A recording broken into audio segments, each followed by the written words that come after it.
بسم اللہ الرحمن الرحیم۔ قرآن پاک کی آخری صورت یعنی 114 صورت ناس۔ اس صورت مبارکہ میں ایسے شر اور وسوسے سے پناہ مانگنے کی ہدایت کی جا رہی ہے جو انسان کے باطن پر اثر انداز ہوتے ہیں اور انسان کے ایمان پر یلغار کرتے ہیں۔ یہ وسوسے ہر وقت آتے ہیں، ہر اطراف سے انسان پر حملہ ور ہوتے ہیں، اور ان سے بچنے کے لیے اگر کوئی جائے پناہ ہے تو وہ صرف اللہ رب العزت کی ہے۔ اللہ کی پناہ اور سہارے سے ہی انسان ان وسوسوں سے بچ سکتا ہے۔ سورہ مبارک کی پہلی آیت میں کہیے کہ میں پناہ میں آتا ہوں تمام انسانوں کے رب کی۔ یہاں سب سے پہلے رب الناس، لوگوں کا پروردگار کے کلمات سے اللہ تعالیٰ کا تعارف کرایا گیا ہے۔ تمہیں ایسی ذات سے پناہ مانگنے کا حکم دیا جا رہا ہے جو تمہاری جملہ ضروریات کا کفیل ہے۔ دوسری آیت مبارکہ میں فرمایا تمام انسانوں کے بادشاہ کی۔ وہ تمام انسانوں کا صرف پروردگار ہی نہیں، ان کا بادشاہ و فرما روا بھی ہے۔ اس کا حکم ہر وقت، ہر جگہ اور ہر چیز پر نافذ ہے۔ تیسری آیت مبارکہ میں فرمایا تمام انسانوں کے معبود کی۔ انسانوں کا رب اور بادشاہ ہونے کے علاوہ وہ ان کا معبود بھی ہے، چنانچہ وہ ان پر کامل اقتدار و اختیار رکھتا ہے اور ان کی حفاظت پر پوری طرح قادر ہے۔ ان تین آیات مبارکہ میں اپنی صفات بیان کرنے کے بعد فورتھ آیت میں اللہ تعالیٰ نے فرمایا اس بار بار وسوسہ ڈالنے والے، پیچھے ہٹ جانے والے کے شر سے۔ شیطان کی وسوسہ اندیزی کا طریقہ کار یہ ہے کہ وہ لگاتار اپنی کوشش جاری رکھتا ہے اور انسان کو گمراہ کرنے کی کوششوں سے تھکتا نہیں ہے، بلکہ حملہ کرتا ہے، کبھی پیچھے ہٹتا ہے، کبھی پھر پلٹ کر حملہ کرتا ہے۔ اور آیت مبارکہ 5 میں فرمایا جو لوگوں کے سینوں میں وسوسہ اندازی کرتا ہے، اور 6 آیت میں فرمایا خواہ وہ جنوں میں سے ہو یا انسانوں میں سے، یعنی وسوسے جو ہے صرف شیطان نہیں، انسان بھی ڈالتا ہے، یعنی وہ انسان جو شیطان کا پیروکار ہو وہ وسوسے شیطان کے ہی طریقہ کار پہ چل کے انسان کے دلوں پہ ڈالتا ہے۔ انسان کے دل و دماغ میں شیطانی وسوسے کس طرح سے اثر انداز ہوتے ہیں اس کی وضاحت آپ صلی اللہ علیہ وسلم کی اس فرمان سے ملتی ہے۔ بخاری شریف کی حدیث نمبر 2038 2038، اس میں آپ صلی اللہ علیہ وسلم فرمایا کہ شیطان تو انسان کے جسم میں خون کی طرح گردش کرتا ہے، یعنی اس کے وسوسے خون کے مانند لگاتار انسان کے جسم میں موو کر رہے ہوتے ہیں۔ گویا شیطان انسان میں موجود منفی سوچوں کو ابھارتا ہے۔ آپ صلی اللہ علیہ وسلم کا فرمان ہے کہ شیطان اپنی تھوتنی انسان کے دل پر رکھ کر پھونکے مارتا ہے اور اس طرح اس کے جذبات میں اشتعال پیدا کرتا ہے۔ اللہ تعالیٰ نے شیطان کو انسان کے دل میں وسوسے پیدا کرنے اور اس کے جذبات کو ابھارنے کی حد تک اختیار دیا ہے۔ اس سے بڑھ کے انسان سے زبردستی کوئی عمل کرانے کا اختیار اسے نہیں دیا گیا۔ بہرحال نفس انسانی بعض کا شیطان کے بہکاوے میں آ کر متعلقہ انسان کے لیے شیطان کا نمائندہ بن جاتا ہے اور پھر بالکل شیطان ہی کی طرح اس کے دل میں وسوسے پیدا کرنا شروع کرتا ہے، جیسا کہ اللہ تعالیٰ نے سورہ کاف میں ارشاد فرمایا آیت نمبر 16، اور ہم نے ہی انسان کو پیدا کیا اور ہم خوب جانتے ہیں جو اس کا نفس وسوسے ڈالتا ہے۔ اسی نفس انسانی کو اللہ پاک نے سورہ یوسف کی آیت نمبر 53 میں نفس امارہ کا نام دیا ہے۔ اس حوالے سے اہم و بنیادی بات سمجھنے کی یہ ہے کہ شیطان اسی دل پر اپنی تھوتنی رکھ کر پھونکے مارتا ہے اور اس پر اثر انداز ہونے کی کوشش کرتا ہے جو دل اللہ کی یاد سے خالی ہوتا ہے۔ اس کے برعکس جو دل اللہ کی یاد میں مشغول اور اس کے ذکر سے معمور ہوتا ہے، شیطان اس سے دور رہتا ہے۔ بہرحال شیطان کے تمام وسوسے اور حربے انسان کے اپنے نفس کے ذریعے سے ہی اس پر اثر انداز ہوتے ہیں، اور یہ صورت مبارکہ خصوصی طور پر شیطانی وسوسوں کو توڑنے کے لیے نازل ہوئی ہے۔ اس صورت مبارکہ کی اہمیت اس سے بھی لگائی جا سکتی ہے کہ بخاری شریف کی حدیث نمبر 5748 5748، جس میں حضرت عائشہ رضی اللہ عنہ سے روایت ہے کہ آپ صلی اللہ علیہ وسلم قرآن پاک کی آخری 3 صورتیں پڑھ کر اپنے ہاتھ پر پھونک مارتے اور پورے جسم پر جہاں تک ہاتھ جاتا وہاں پر پھیرتے، اور جب آپ بیمار ہوئے تو آپ نے حضرت عائشہ رضی اللہ عنہ کو ایسا کرنے کا حکم دیا۔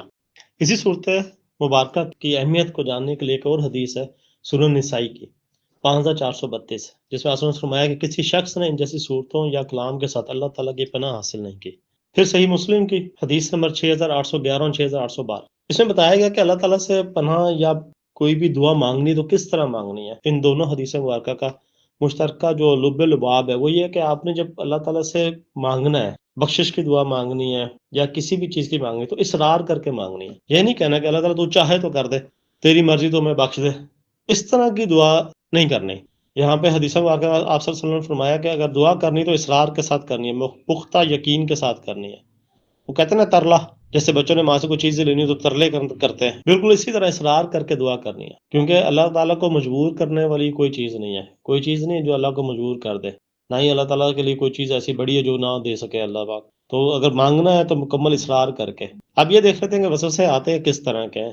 اس کی چند ایک مثالیں جو میں آپ کے سامنے رکھتا ہوں۔ جیسے پہلی مثال اگر آپ لے لیں، کیونکہ وسوسوں کا مین کنسرن ہے اللہ تعالیٰ کی بنائی ہوئی حدودوں کا، جو اللہ تعالیٰ نے ہر انسان کے لیے حدیں قائم کی ہیں، ہر رشتے میں ایک حد قائم کی ہے، اس حد کو کراس نہ کرنا۔ وسوسے ہمیشہ اس لیے آتے ہیں کہ ہم اس حدوں کو کراس کر لیں، کہ شوہر اور بیوی کی مثال ہے نا، اللہ تعالیٰ نے بیوی کو منع کیا کہ شوہر سے بدزمانی کرنے سے، اس کو لعن طعن کرنے سے منع فرمایا.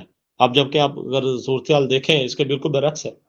آج کل کی عورت اپنا حق سمجھتی ہے شوہر کے ساتھ بدتمیزی کرنا، اس کے ساتھ زبانیں چلانا، اس کو لعن طعن کرنا. وہ تو بلکہ اللہ نے اعلان کہتی ہے کہ اگر میں اپنی فرسٹریشن اس پہ نہ نکالوں تو پھر کس پہ نکالوں؟ آپشن ہی نہیں ہے. کیونکہ ریزن کیا ہے کہ اللہ نے ایک حد قائم کر دی ہے کہ ایسا نہیں کرنا، تو شیطان نے ایسا کرانا ہے. آپ صلی اللہ علیہ وسلم کے حدیث مبارکہ بھی میں نے آپ کو بیان کیا ہے کہ شیطان کے وسوسے انسان کے جسم میں خون کی مانند دوڑتے ہیں. اب اسی طرح آج کل کی اولادوں کی مثال لے لیں. آج کل کی اولادیں اپنے بوڑھے ماں باپ کو چھوڑ کے نوکری پہ نکل جاتی ہیں، ملک چھوڑ کے باہر دوسرے کنٹری میں چلی جائیں گی. ریزن کیا؟ اگر پوچھا جائے کیوں جا رہے ہیں، پہلا ان کا آپشن کیا ہوتا ہے کہ ہم کیا کریں، ہم نے اپنے بچوں کا نہیں کچھ کرنا. ان ماں باپ نے تو گزار لی اپنی، ہم نے اپنے بچوں کا تو بھی کچھ کرنا ہے نا. دیکھیں بچوں کا آپ نے کچھ کرنا ہے، لیکن بچوں نے کتنا جینا ہے کتنا نہیں جینا، سروائیو کرنا ہے نہیں کرنا، یہ تو اللہ کو پتہ ہے، آپ کو تو پتہ ہی نہیں ہے. آپ کو تو دور حاضر میں صرف آپ کے اوپر تو یہ پابندی لگائی گئی تھی کہ آپ نے والدین کی خدمت کرنی ہے. اب خدمت صرف آپ نے کرنی ہے، ملازموں نے نہیں کرنی. دوسرا ایک پوائنٹ کیا کہتے ہیں، ملازم لے کے چھوڑ دیا.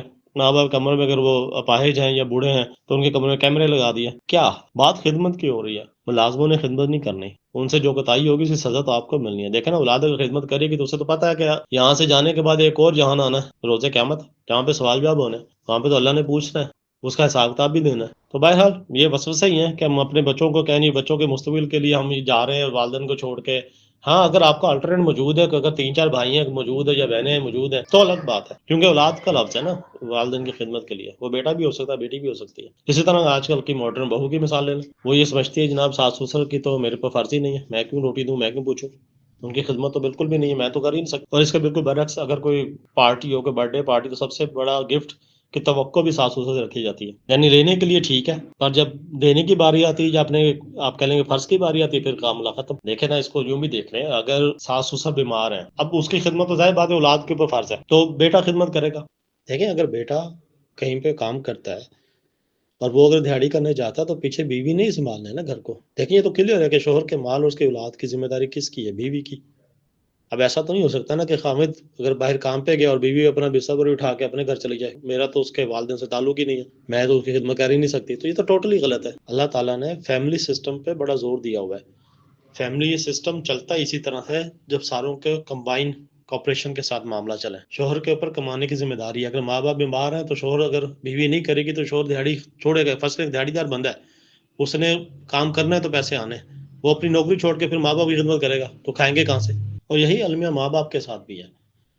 وہ یہ چاہتے تو ہیں کہ ان کی بیٹی کو ان کا شوہر ہر طرح سے عزت دے. وہ یہ چاہتے ہیں کہ ان کی بیٹی کا خیال ہر طرح سے رکھا جائے، شوہر مکمل کوآپریٹ کرے، ہر طرح سے اس کی دیکھ بھال رکھے. لیکن جب یہی کام ان کا اپنا بیٹا کرتا ہے تو ان کا ٹمپریچر بڑھ جاتا ہے. اپنا بیٹا کرے تو رنمل مان جاتا ہے، اپنا داماد کرے تو وہ بہت اچھا ہے. یہی تو شیطانی وسوسے ہیں. انہی چیزوں کو تو سمجھنے کی ضرورت ہے. ہمارا فیملی سسٹم اسی وجہ سے تو خراب ہو رہا ہے. آپ جو کچھ اپنی بیٹی کے لیے ایکسپیکٹ کرتے ہیں وہی اپنی بہو کے لیے بھی ایکسپیکٹ کریں. اپنے بیٹے کو بھی تو تھوڑا سا گیپ دیں نا. جب آپ خود ہی اپنے بیٹے پہ ٹرسٹ نہیں کریں گے، اسے اعتماد نہیں دیں گے، اسے لان تان کریں گے، اسے تانے دیں گے، تو معاملہ تو خراب ہوں گے. دیکھیں نا، آخری آیت مبارکہ میں یہی کہا ہے کہ وسوسے شیطان بھی ڈالتا ہے اور انسان بھی ڈالتا ہے. اب ایک اور میجر مسئلہ جو ہمارے یہاں چل رہا ہے وہ یہ کہ ذرا سا کچھ ہو جائے تو فوراً بابا جی. یعنی ہم اخلاقی طور پہ ایسے گر گئے کہ ہلکا سا بھی کچھ ہو جائے یا کوئی پریشانی آ جائے یا کوئی آزمائش آ جائے تو بس بابا جی بچا لو، بابا جی. اور ہمارے بابا جی بھی اتنے سیانے ہیں، وہ بس ایک ہی بات کہتے ہیں، یہ اثرات ہیں. وہ اثرات کون سے ہیں؟ وہ مرتے دم تک بندے کے ختم نہیں ہوتے. بندہ قبر میں پہنچ جاتا ہے، اپنے تمام رشتے خراب کر کے، تمام رشتہ داروں سے اپنے تعلق توڑ کے، لوگوں پہ شک و شبہات کر کے، لیکن ملتا اسے کچھ نہیں ہے اینڈ تک. دیکھیں نا، آپ خود سوچیں، اگر بابا جی کے پاس کسی کی بہو گئی ہے تو وہ فوراً کیا کہتے ہیں؟ یہ آپ کے سسرال والوں نے یا آپ کی نندوں نے کام ڈالا ہے. نند جائے گی تو کہیں گے بھابھی نے ڈالا یا اس کے سسرال والوں نے ڈالا ہے.